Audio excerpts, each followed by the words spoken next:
Okay, so I am Rieva Lesonsky. My company is GrowBiz Media. Smallbizdaily.com is our website. For like 26 years, I was the editorial director at Entrepreneur Magazine. If you want to find what I do, the AT&T Business Circle, and I'm on all those other places. You can email me if you have any questions after this. Plus, I broke the PowerPoint rules. There's a lot of type on the slides because what I like to do is I'm happy to send it to you. And so if I didn't have type on the slides, sending it to you wouldn't do you any good. So if you want a copy of the PowerPoint, just email me. It's Rieva, it's R-I-E-V-A, at smallbizdaily.com, and I'm happy to send it to you. Follow me on Twitter at Rieva. I'm on all the other places too, but Twitter's really my favorite. And we have a Trendcast newsletter that goes out every Wednesday. It's free, and it just highlights a little bit every week of a new trend. Like the one that went out yesterday talked about a big opportunity in plus-size kids clothing. So it's short. It's like 250 words. You can read it in like 5 minutes, and we don't ask for money or ask you for anything. Just sign up for it and it'll give you a trend a week. Okay, I have a lot of information, so I'm going to talk fast. I'm from New York originally. Don't boo me. But I live in California now, so it's okay.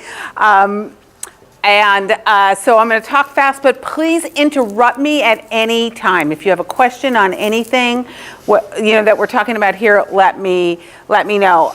Trend watching, it's not really hard. These are a lot of places where I get my information from. Mintel and JWT Intelligence charge a lot of money for their stuff, but I don't subscribe. I just get their press releases. And there's so much information in there, that's really all you need. So you can sign up and get a press release, find the category that you're interested in.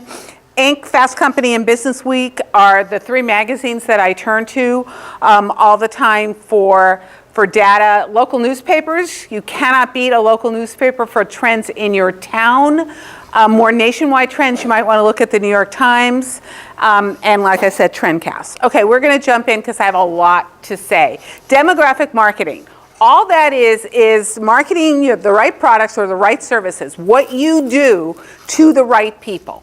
And that's the key to success. And it used to be a lot easier, and it's not as easy anymore. I'm not saying it's hard, you just need to know what's going on. US Census Bureau, census.gov, lots of information, all free. As well as your local Chamber of Commerce if you're marketing locally. Or if you're marketing regionally, there are state chambers, there's a lot of information out there for free. So here's the key. This is why it's not as easy as it used to be. In the past, prior to the baby boom generation, and I'll define the generations in a moment, prior to that generation, people acted certain ways based on their age, and that's just what it was. When you were 50, this is what you did, this is how you looked, this is how you cut your hair, these are the clothes you wore. That's not true anymore. So the commonalities between people of the same age and gender are shrinking. 50-year-old women don't necessarily all act or look like people think 50-year-old women are going to act and look. But the differences between people of different ages and different genders are decreasing too. Basically, here are the generations. So you have Gen Z, Gen Y, Millennials, same thing, Gen X, the forgotten generation. There's an article in Adweek this week that talked about Gen X, the forgotten generation. Nobody talks about them, and they should because they have a lot of money. Baby boomers, I'm a boomer, and senior and mature, somebody needs to rename this market. And now you're starting to have overlap, right, between the boomers turned 70 this year. The first wave of the boomers hit 70 this year. So that puts them in that category, which again is disruptive to demographic categories. Here are the years. These are based on US government. I don't make them up. So senior matures born prior to 1945. So what you have to understand going into this baby boom is not just a marketing term. It's actually based, I don't know who designated it originally, but it's a year that 4 million kids or more are born in the United States. That's what's considered an official baby boom year. That's why the baby boomers, starting in 1946, 4 million kids were born, ended in 64. Gen X was originally called the baby busters, if you remember, because all of a sudden in 65, the birth rate fell below 4 million.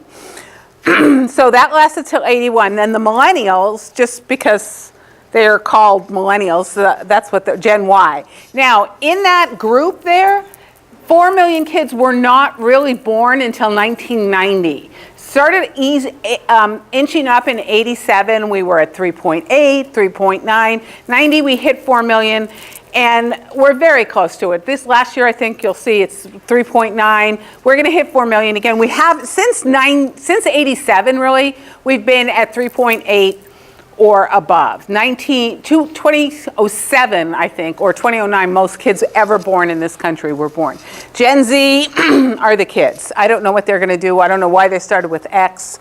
They're out of alphabet now, so they're going to have to figure something out. So we're going to start with Gen Z. And you might think, well, why should I bother marketing to them? They're kids. That's why. There's 66 million Americans aged under 16, and they spend $44 million of their own money. That's their own money. How that's what I want to know. Like, my allowance was like $2 a week. I couldn't buy much with $2 a week, even back in the 60s. I think it's nice allowance. It's allowance, it's working. You're talking about kids who may hit well, I don't know if kids have newspaper routes anymore, but that's their disposable income, right? And then they have even more of what they call pester power. $500 billion in pester power. Pester power is, Mommy, buy me this. Grandma, I want that. Grandpa, get me this. Ooh, look at this. And that adds up. Kids actually have I don't remember the exact statistic, but have a decision, I think, in 80% or around that of restaurants that families choose to go from are influenced by the children.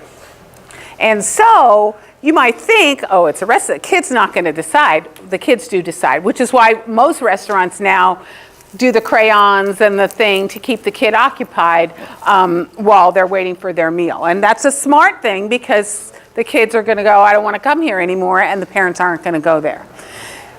This is all from Ad Age magazine. Gen Z, the current Gen Z, is the most racially and ethnically diverse and multicultural generation we've ever had. You can see the makeup there. That's on a national level.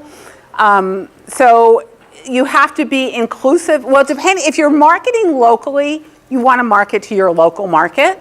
If you have aspirations beyond that, if you want to market regionally or nationally or globally, I mean, if you're selling product and you have a website, it almost automatically makes you a global business. You want to make sure your marketing reflects diversity. Teens are spending money. Teens have always spent money, right? Because they're the ones who tend to maybe have a job. But the thing is, there's been a shift in the last 2 years away from teenagers buying stuff. And they want to spend their money on experiences. Piper Jaffray does a survey that I think is free, and it comes out twice a year that studies the teen market. And it's more for big brands. They'll tell you teens are off Coach and into Kate Spade and that kind of thing, and their favorite restaurants. But there's a lot of trends you can pick up if you see that Chipotle, actually, I think last year was their favorite restaurant. So you can say, okay, they really like Mexican food. But the Piper Jaffray survey, like starting 2 years ago, started the money that kids were spending on eating out was eclipsing that of what they were spending on buying stuff. And so there's a big tell in there. There's a big thing if you own a restaurant that you might want to think about teens, maybe teen pricing, maybe, you don't want to drive your other customers out, but if they're spending a lot of money and looking for restaurants to eat in, you might want to welcome them in. And you also, again, it's experiences. And we're going to talk about that a little bit later. Experience is what's in right now with the consumer market. It's not so much what the stuff you're selling them. If you're in retail, you have to offer them a nice experience as well. So again, Ad Age says these teens they're not really likely to believe in such a thing as the American dream anymore. They're looking for products and messaging that reflects the reality and not perfection. This is the end of Everybody Looks Like Christy Brinkley. Right? The kids don't believe it, they don't want it, they don't accept it. So it's more about reality marketing. They're shopping online, but what's really interesting is they prefer to shop online at places that have physical outlets. So the shopping part is convenience, right? The shopping part is, okay, they've gone to a store, they've touched it, they've felt it, they've tried it on, and then maybe they go home and ask for the parent's credit card to actually buy it. So they're buying online, but they're buying it from stores with physical locations, which means if any of you are retailers and you don't have e-commerce on your website, you are losing money. You just should. It's just an absolute must. If you sell beauty products, kids are actually looking at reviews as the top factor over product selection. So that's really key too. The one thing going in as a small business is go in and understand you can't compete with Amazon, you can't compete with Target, you can't compete with Walmart.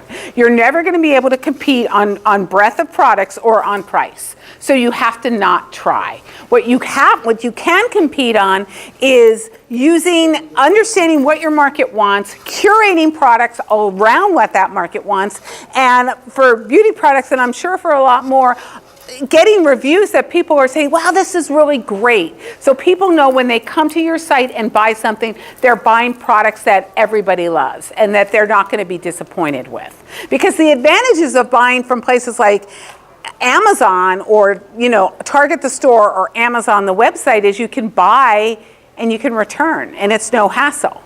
So here, you want to make it, you don't want to deal with returns, so you want to make it a great experience going in altogether.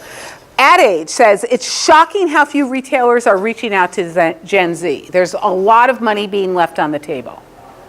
And I agree with that a lot. So some of the traits of Gen Z, they're independent, they're entrepreneurially minded, they're self-directed, and they have a spirit of ingenuity. They don't want cookie cutter stuff. They're not shot. The reason that a lot of the big retailers are having problems is they're not going to the limited because they don't want to look like everybody else. There's not a uniform.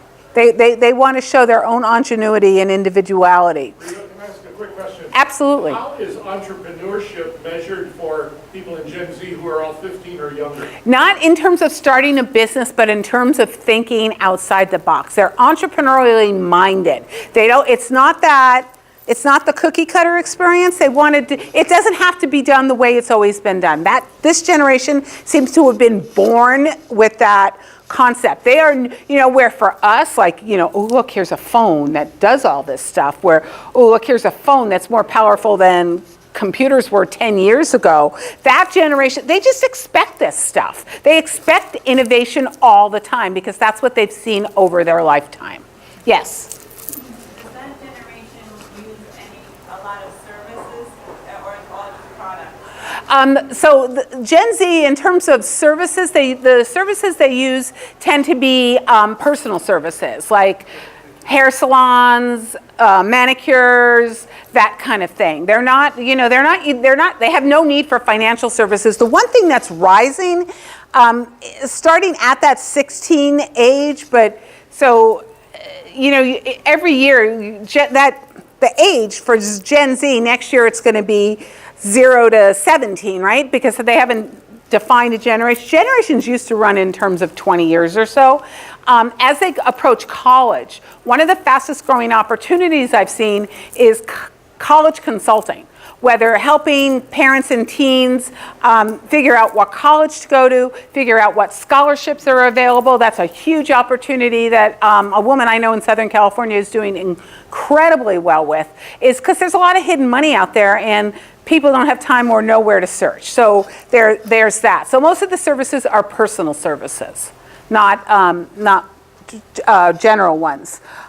You want to, if you're a retailer, create products that let them be themselves, not tell them they have to look or be like anyone else. And like I just said, they're digital natives. So if you want to market to that generation, and I actually think to the millennials, you've got to be digitally, technologically astute.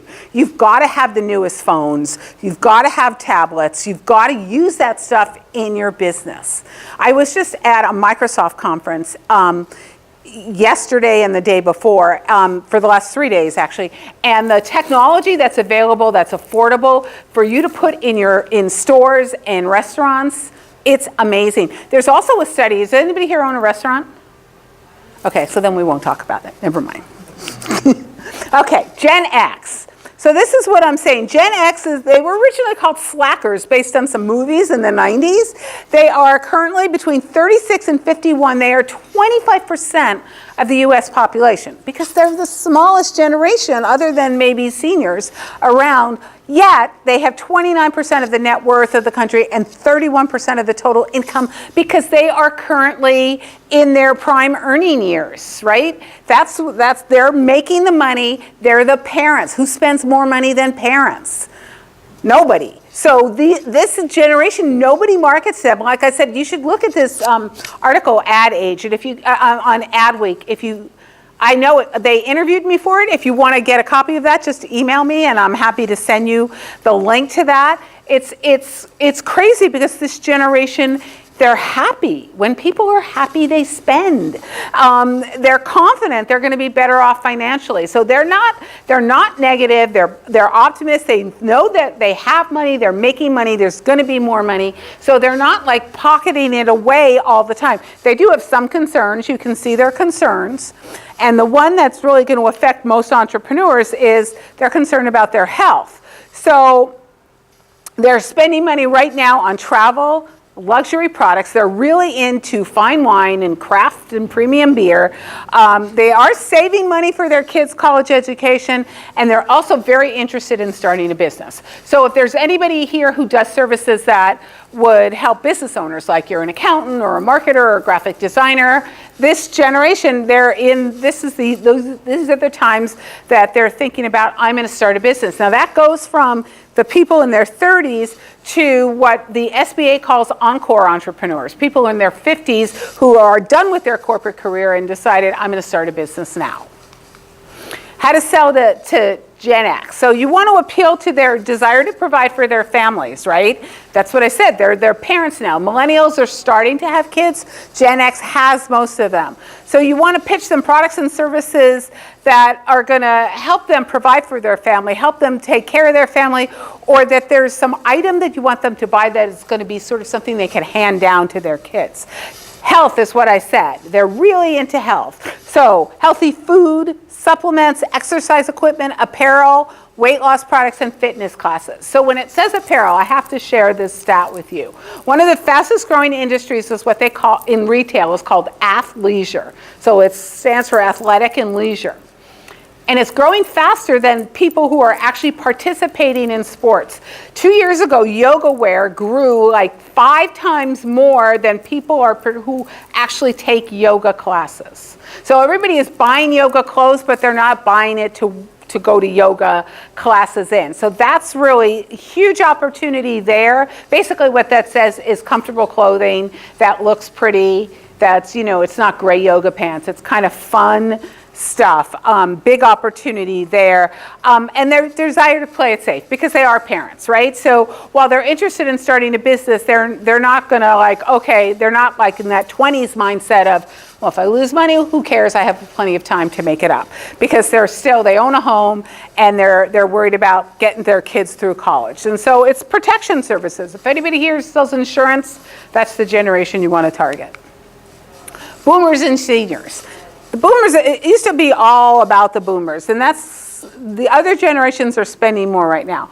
But the question is, how old is old? And that's what I started off with demographic marketing is saying. So Pew did a study a few years ago and said, how old is old? And this is what they found. If you were 18 to 29, you thought 60 was old. Right? That kind of makes sense, I guess. I was kind of offended at that. But 30 to 49-year-olds, as they get closer, say it's 69. 50 to 64-year-olds say it's 72. And people who are actually seniors, right, 65 and over, say it's 74. Because really, 50 is the new 30. People don't think that they are the age they are. Chronologically, in your head, most people have a problem saying, yeah, that's how old I am. And that's not how they act. It's not where they buy.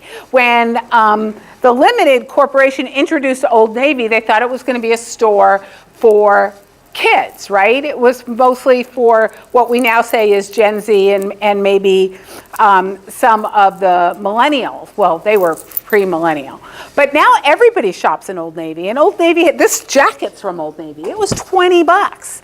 Now, no kid's gonna buy this jacket, right? So they've opened their marketing to all generations. They're serving every single one with different kind of clothing for them because they understand that 50 really is the new 30. People just actually think they are 20 years, in their head, 20 years younger than they are. I think that starts around age 40. Not that a 40-year-old acts like a 20-year-old, but in their head, a 40-year-old still thinks they're 27 or so.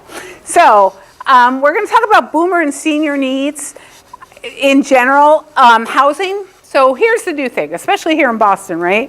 How many of you grew up in a time when people reached a certain age and that was it, they all moved to Florida, right? I grew up in New York. Everybody, they're done, they're retired, they're moving to Florida. They're not doing that anymore. That whole concept is losing a lot of allure because older people want to stay near their families. But sometimes the house they're living in doesn't work. So we're seeing in certain developments, housing being built for seniors, meaning it's one level, which takes more property, but it's one level housing, so they don't have to deal with stairs. It's accessible, wider hallways, so wheelchairs can get through there. If you're in the construction or remodeling industry, a huge opportunity to go into existing homes and sort of retrofit them. You know, there used to be the thing about baby proofing. Well, now they have senior proofing. Or even going in as a consultant and saying to somebody, get the throw rug off the floor. You know, that's a big thing that people don't think about, but throw rugs are a hazard for seniors. They trip, they fall, they break a hip. That's not very good. And so it's going in and advising people about how to set up the house better so it's better for seniors to live there. And it's not just their house. My mom lives with my sister. So, you know, that had to be taken into consideration as well. And I don't, you know, we're not unusual. That's very common in a lot of American families today. Financial services are really big with this market. It's help with, the older people need help with paying bills. Still investment advice. You know, that's the thing now. We're going to live longer, and so if we live longer, we need our money to last longer. So people need to know how to invest their money so it lasts for them. Transportation services for seniors who can't drive and don't live in areas with public transportation, and even at some point, public transportation can be difficult for a senior to maneuver. Housekeeping and babysitting, and I have baby in quotes because it's kind of like senior sitting. You know, maybe some people don't want their parent to be alone all day. There's adult daycares in many cities that work really well. And health, beauty, and wellness. It's a really big category. Actually, it's a big category for every single generation you can think of. Yes?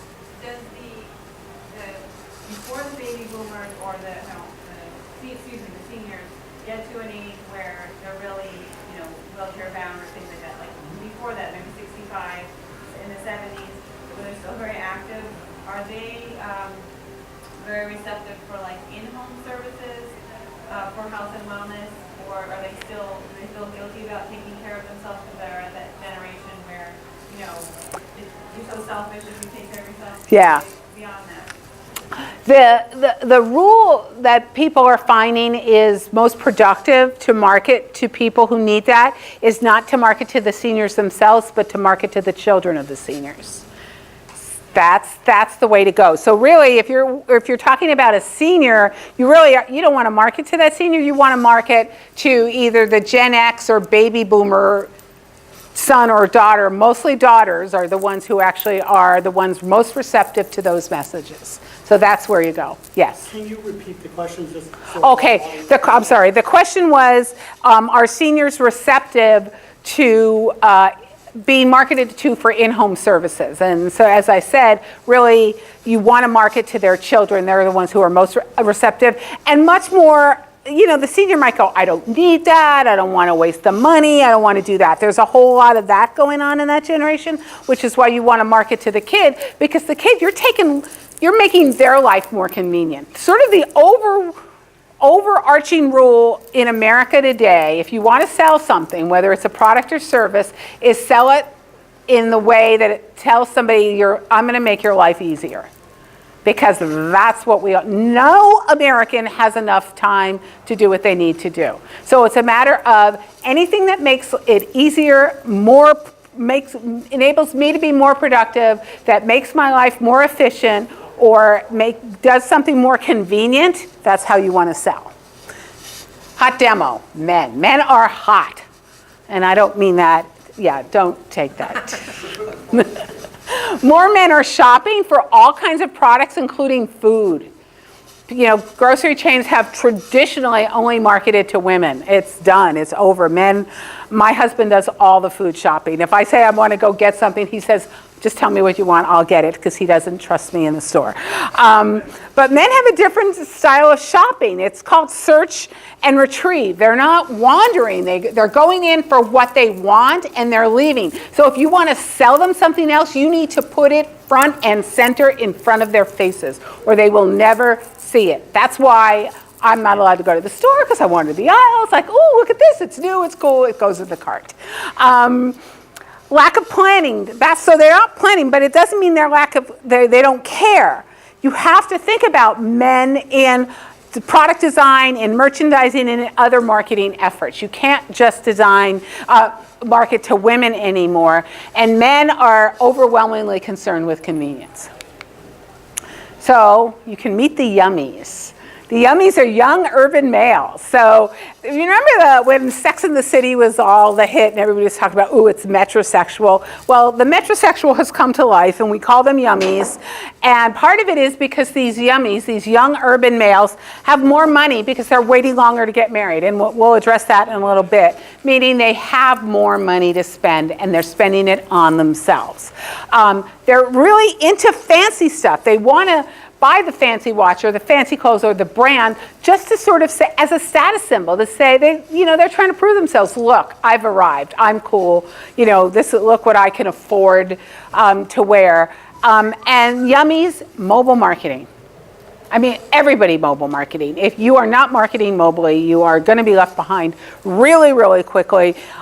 Men want to shop from wherever they are, and chances are they, like most Americans, are doing it from a mobile phone. So he's kind of yummy, right? So luxury, high-end items, this is who the yummies are buying them. If you own a restaurant, add yummies to your consumer mix. And that's sort of along this craft beer thing, led by a lot of the yummies. So as part of that, but overall, in general, a hot market is men's grooming products. It's just like becoming ubiquitous in a lot of cities.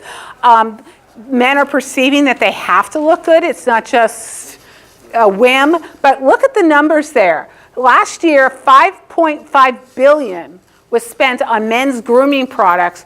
Oh, and that's up $1.5 billion. That's a lot since 2012. So in 3 years, the market grew by $1.5 billion. And that's just America. That is huge. That's a huge increase. In 2013, men spent more money on toiletries. It used to be men's grooming was aftershave, shaving cream and aftershave, and that was it. But it's not anymore, and they want fast, effective problem solvers. Toiletries is the fastest growing segment. Skincare is huge. Anti-aging products and hair care. That's the whole thing. So this is led by the boomers. This trend was born of the boomer generation of men who were a little bit more self-conscious about aging than their parents were, right? So it's moisturizers for men. It's products that didn't exist 30, 40 years ago that are now everywhere. You go into a department store and you go into the makeup section, there's counters just for men's products. And I don't mean makeup, it's mostly skincare and hair care. And so it's a huge market. The services category for this is also booming, mostly younger men, right? So you're looking at your target market as men 18 to 35. This is amazing. Of the men 18 to 35 who've had a facial or body treatment, 38% of all of them had. Of the ones that have had it even once, they are more regular consumers of those services than women are. 38% of men who've had a facial get one every week. You will not meet a woman who will get a facial every week. It destroys our skin. It's bad. But men, different skin texture. It's an amazing boom for, those Massage Envy, those kind of Hand and Stone, places that do massages and face care, because they should market more to men, because once you get them, they tend to stick with you. So and they spend more money. I found a spa, I think in Colorado, that based all their treatments around beer to make it, so men would come in and they would put beer in whatever they were soaking their hands in. So it made it seem more masculine. The best thing about this grooming product thing is you can sell it anywhere. You don't have to be in the men's grooming business. If you happen to have a beauty supply store, great. But salons, sporting goods stores, products don't take up a lot of room.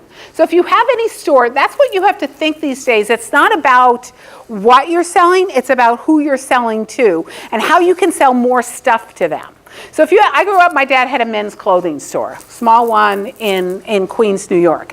So if in that store, if he had that store today, you could take a table that size, get some grooming products. They don't cost a lot of money. If you don't know where to get them, go on AliExpress. You can get them from China. You can get them really cheap, and they're all, Alibaba. AliExpress is part of Alibaba, and they generally, you can see who they vetted, and it's aliexpress.com. You can get products really cheap, put it on a table that big, and test it.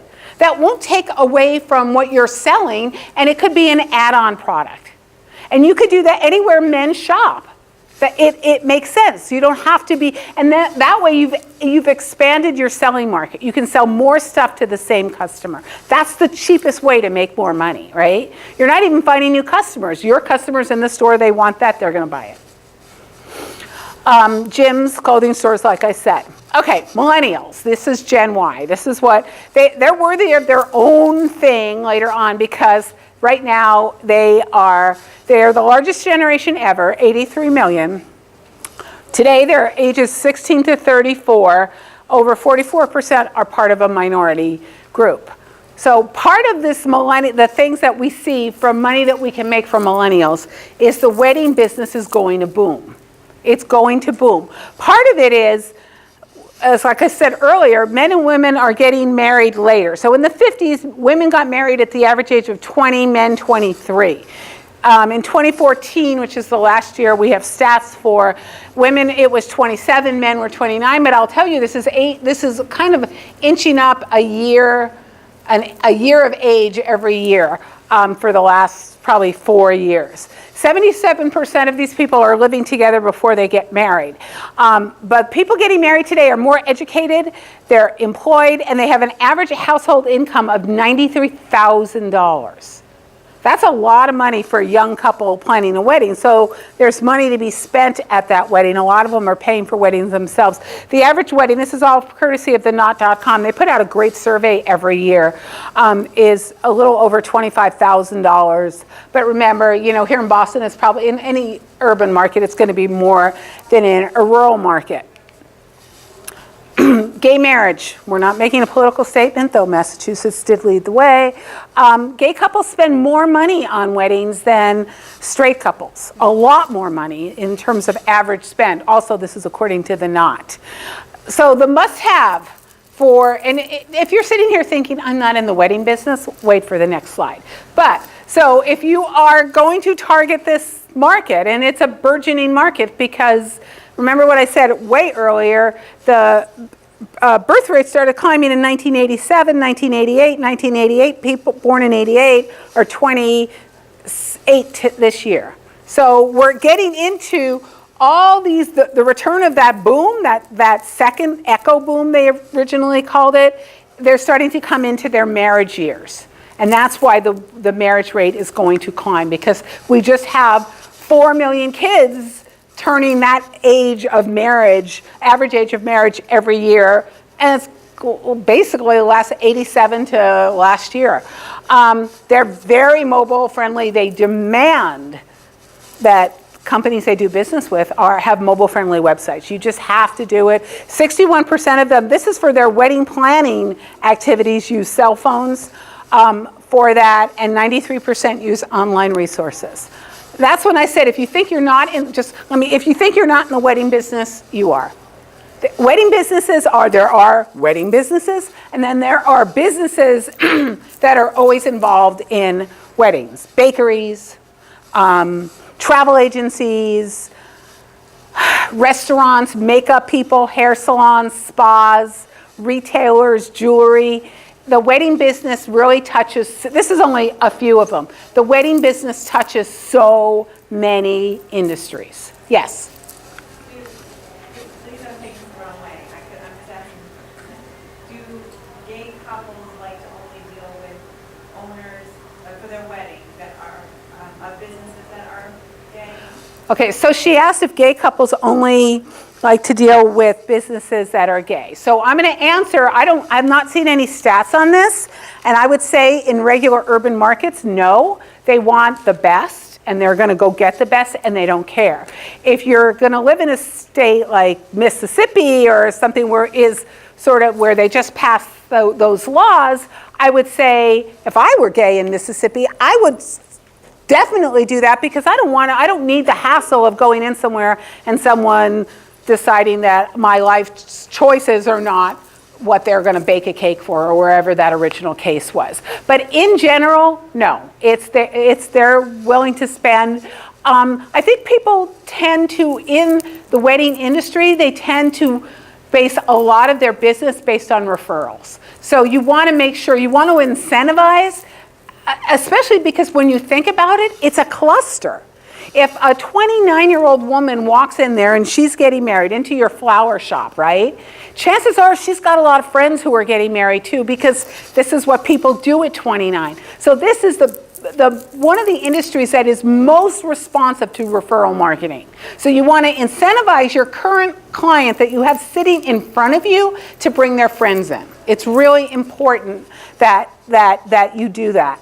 Home decor is a market affected by millennials because they don't want to live by their parents. And I thought they want smaller homes, more functional homes, and they want electronically compatible homes. And there was a survey that says 59% of them want room in the kitchen for a TV. They don't care about a second oven. You know, my mom was all into the 2 ovens, and I don't care. I have 1 oven and it's in the stove, and that's good enough for me. But I made sure when I remodeled my kitchen, there was a shelf to put a TV on. Yes? What do men think about that? They probably want room for a bigger TV.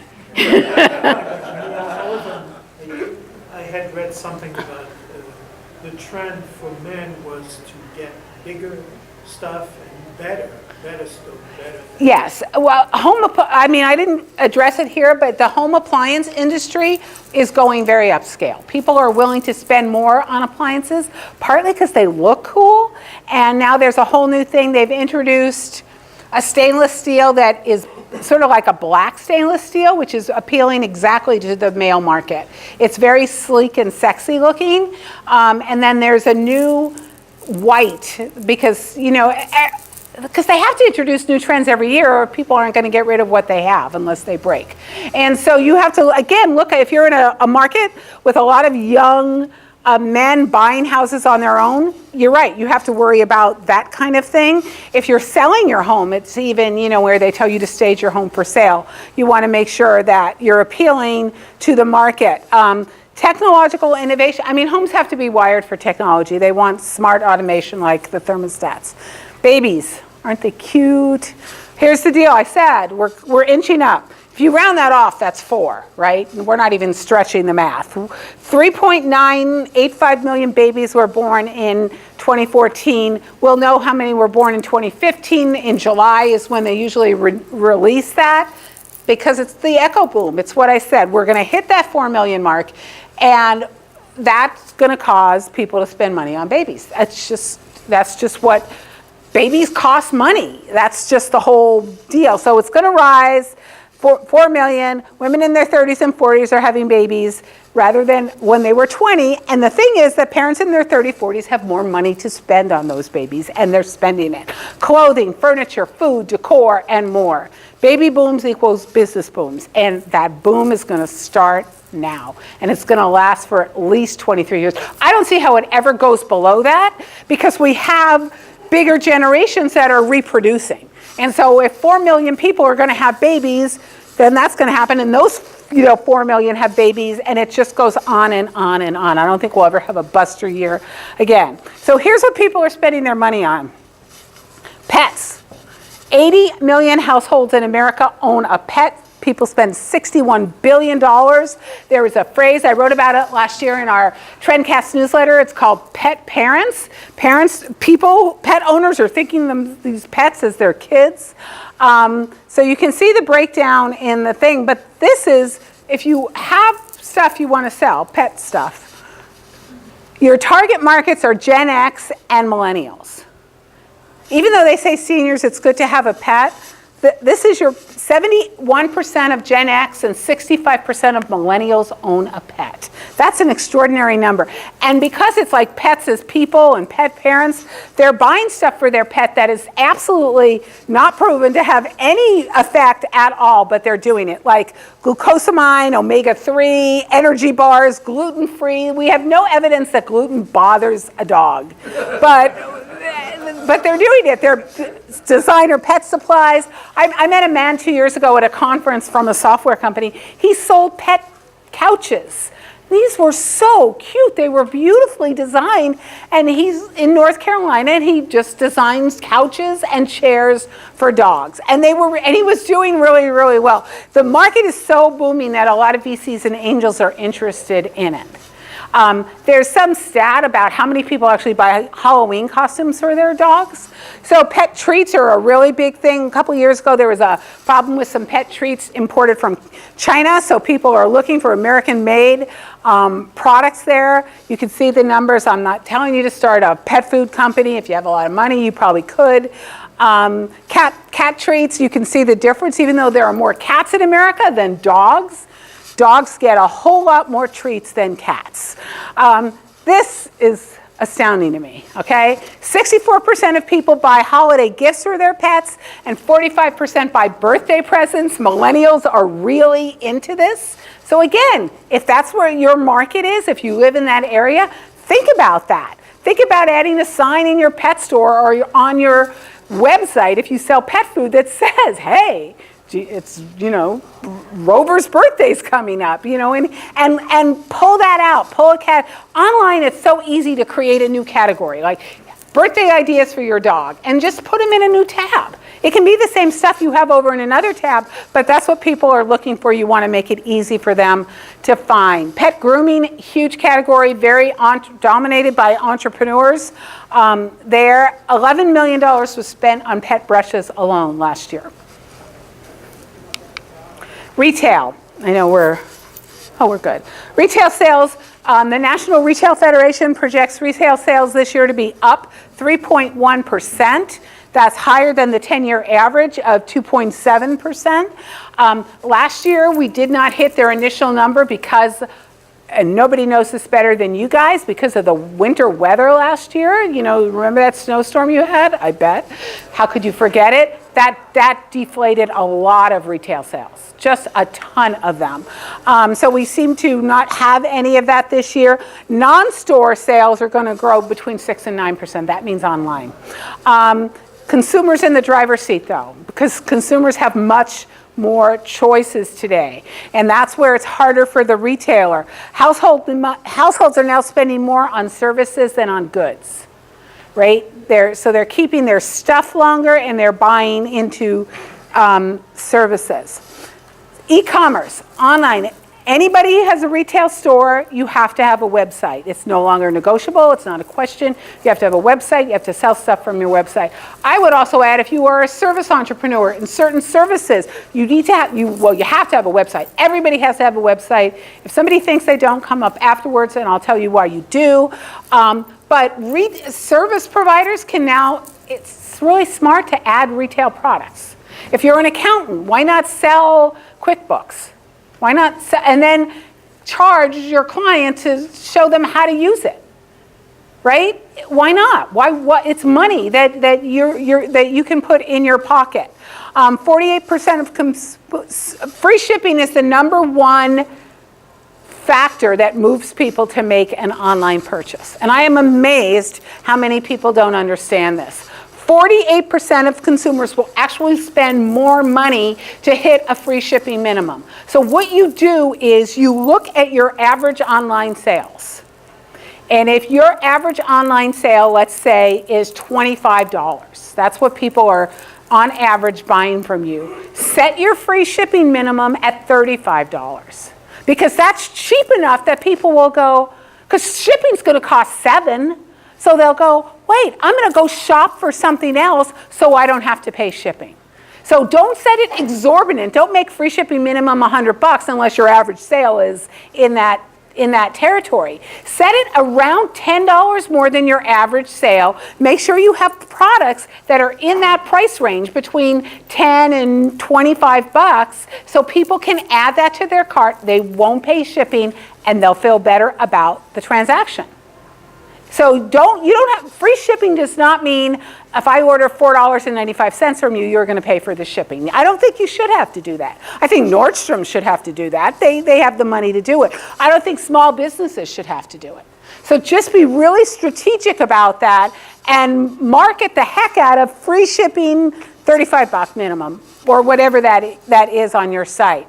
These are the products consumers are mostly buying online: clothing, accessories, electronics, games, toys, and school supplies. So if you sell any of that, you really need to make sure you're online. So who's buying online?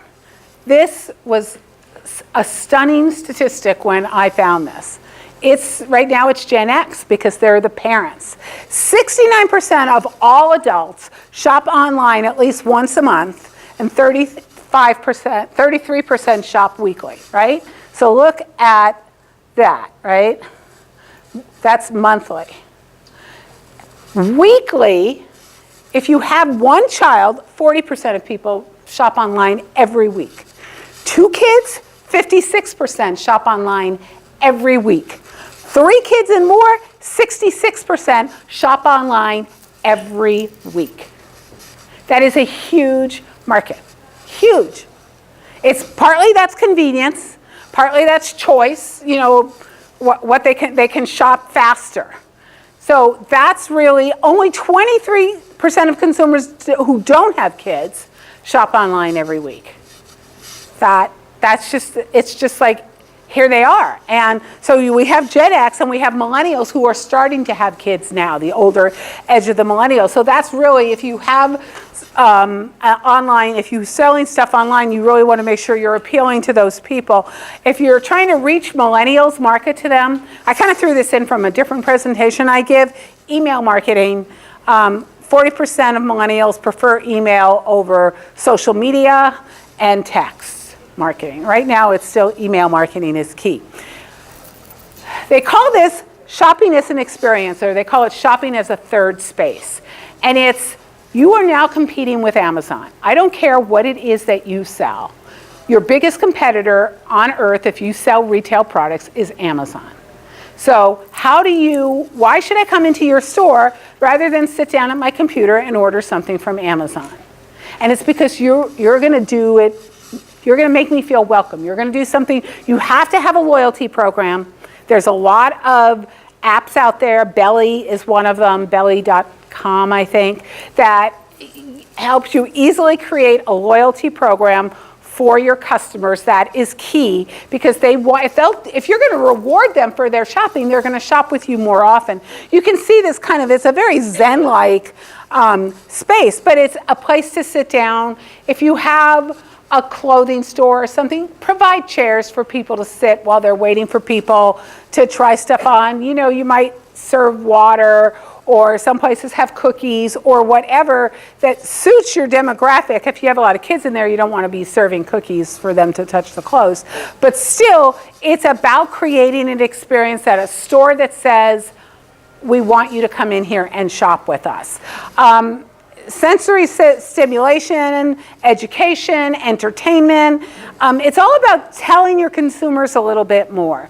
If I owned a beauty supply store, I would be informing them, not just selling products. I don't know any beauty supply store that does that, which is why I think if I started a chain, I'd be very successful.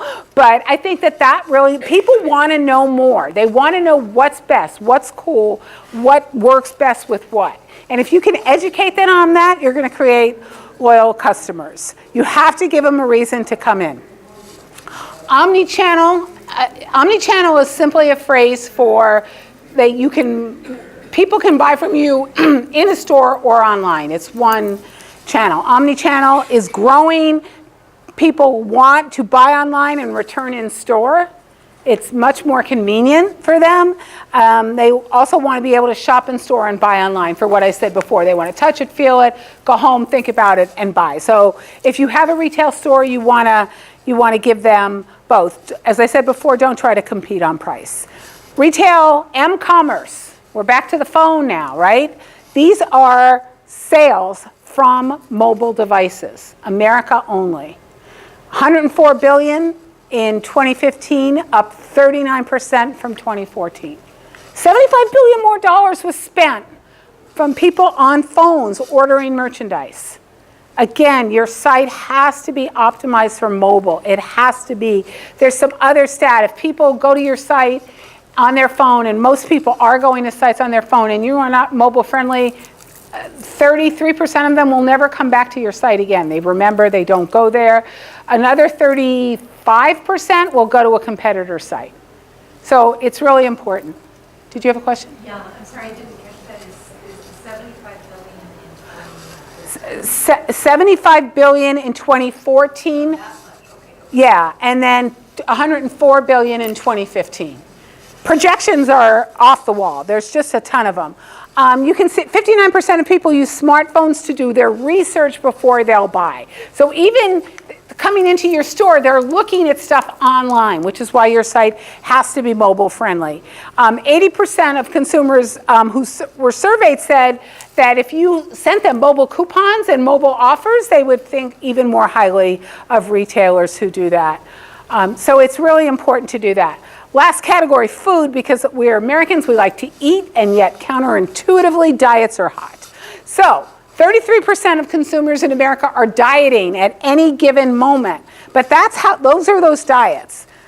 Cutting carbs, high protein, going gluten-free, and following paleo.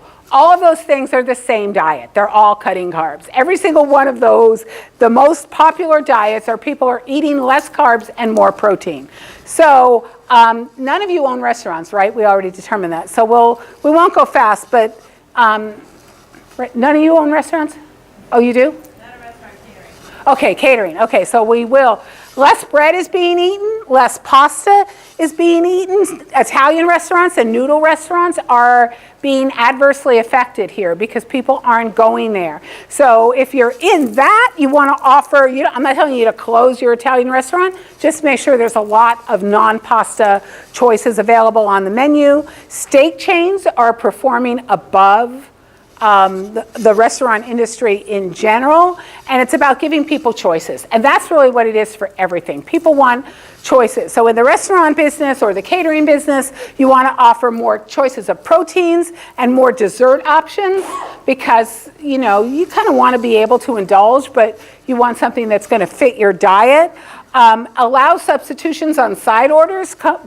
Places that don't do that are just killing themselves now because one, you come across as being intractable. Like, why can't you? If I don't want potatoes, why can't you give me this? Like, I'm not asking for a steak instead of potatoes. I'm asking for coleslaw. How hard is that? If you sell coleslaw, give me the coleslaw and don't argue with me. Burgers are being wrapped in lettuce, and I notice a lot of places in California are doing, so the law in California is you have to ask people if they want water, or you have to wait for them to ask because we're in a drought, right? So I've also noticed places are now saying, do you want the bread basket? Because so many fewer people are eating bread, they're putting bread baskets on tables, people aren't eating it, and then that's wasted food. So ask first.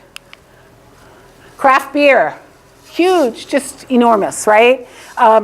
Sam Adams, they're the king of the craft beer people, right? They got their start here in the area. Some cities are boosting local economies by actually offering special incentives for craft brewers. It's part of the farm to table movement, local foods. People really feel good about eating food locally, so that's part of the craft beer movement. The newest thing is putting different kinds of flavors in the beer, like coffee, spices, fruit, and it's also working in the distilled spirits and cider industry. They're all becoming craft. So it's happening so fast that a lot of the craft breweries are then bought by the big breweries, and they're still marketed as craft breweries. So if you're a consumer and you want to just consume craft beer, check your label. Blue Moon is owned by Busch, Anheuser-Busch, or Miller, or one of them. Okay, there's always a dessert craze in America, and for years, cupcakes were it. Everybody kept waiting. Cupcakes are over, cupcakes are over, and cupcakes were never over. Well, they're now over. So we finally did it. So like, what's going to be the new cupcake? Is it going to be donuts? Macaroons kind of made a little play for it. Cake pops, I think. It's going to be ice cream.